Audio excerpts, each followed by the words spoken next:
What's going on, guys? Welcome to another episode of Brown Baggin' It with Maximum Beverage. We bring you inside the bottle to find out who's bringing you value and who's not. Get into episode number 94. Got a red wine. Quite the color. Kind of like a plum copper color to it.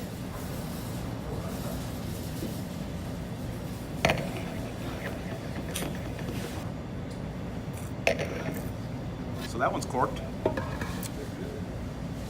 We're gonna need another bottle. Occasionally, you get a corked wine. I think it's happened. That's the first time. Is it the first cork? The first corked wine we've had. Yeah. 94 of these. What's the percentage normally? Well, they say one out of every one bottle per case. It's not. That's ridiculous. Yeah. All right, reload.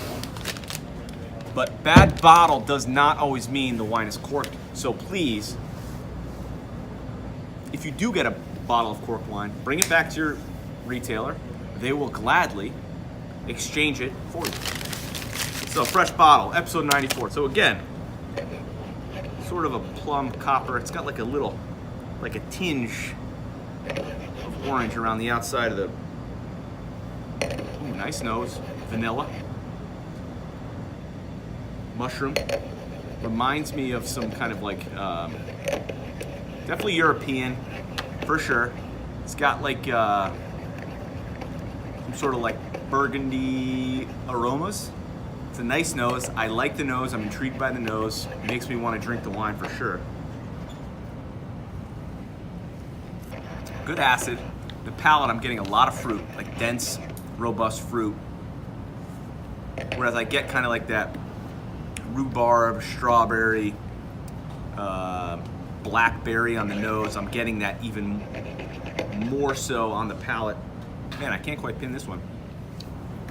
Definitely European wine. A couple things are entering my mind right now. It's two regions we don't often have on the show. Could be Portuguese, which I'm not going to give you a varietal, or it could be South African. Price point on this, we're looking at roughly 18 bucks. 18 bucks. Look at Kevin just for reassurance. Paul, you picked this? You know how I like to, make you work for it. Oh yeah, you definitely went to a non-standard region, I would think. That's what I'm gonna say. I'm saying Douro Red, 18 bucks. And I'm gonna give it an 8.8. To me, it's got a lot of nice fruit. I think it's a little too fruit forward, a little too round, a little too jammy for my tastes. So I like it. I think that a lot of people will really appreciate the jamminess. The finish, there's a little thing that kind of tosses me and keeps me from going to a 9. The alcohol content here is pretty standard. It's good acid, solid wine, 8.8, $18, Portugal. Alentejano. So, price point. Portuguese wines, they always do this, you know. They act like something else, and they actually show on the shelf much cheaper. A lot of value. $13.99. 8.8.